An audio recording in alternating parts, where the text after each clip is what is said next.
The permission slip. It's Sandra Mazili from Inner Action Counselling. Visit www.inneractioncounselling.co.uk. Another anxiety hack. I say it's an anxiety hack, but let's say it's a low mood hack because I think this one is a cracker for depression as well, although I'm going to be talking anxiety lingo.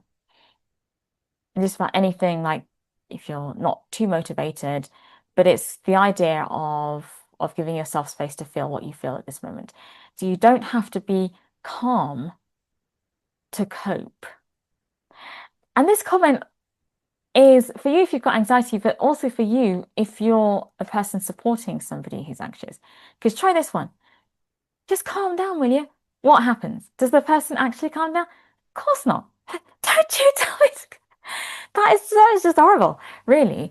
So it's that push-pull that we are trying to neutralize, which can feed the anxiety voice. So you don't have to be calm to cope. So try something slightly different. Write yourself a mental permission slip, and hear me out before you diss this. Something along the lines of, and you can use whatever language you like, but it's okay to feel anxious right now and still do what matters to me.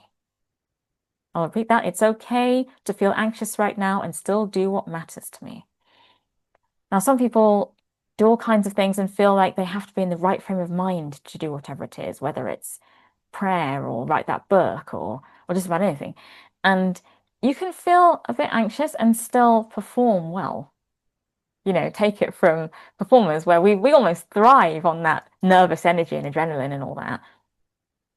Don't want to be too zen and zoned out because we don't perform at our best sometimes. So a little bit of anxiety doesn't necessarily do you any harm. But sometimes we can feel anxious about being anxious. And it's a bit of a feedback loop, isn't it? Or we're feeling worried, but I shouldn't be, but I am, but I shouldn't be, but I am, but I shouldn't be. And then you've got that push pull, push pull, push pull.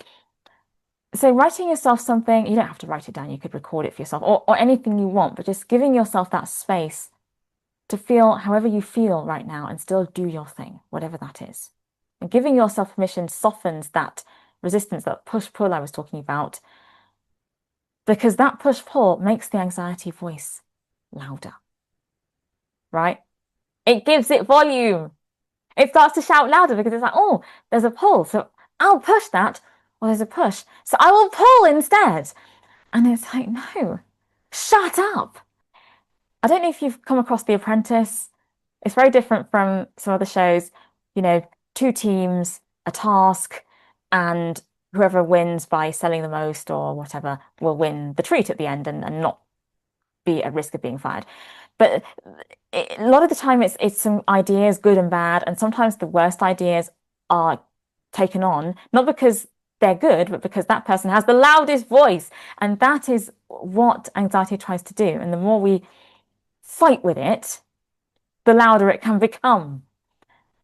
And I'm not saying just, lie down and take this. I've said in a previous video, you do not, absolutely do not have to put up with these symptoms if you do not want to. There are definitely, definitely, definitely strategies to help change how you feel and what you're thinking about, and changing your physiology and all those things. And this moment, you're just giving yourself permission to be okay with what you're feeling. And that softens that push-pull, which will make this a bit quieter. Okay? End of hack. Look after yourself and take care, and bye for now.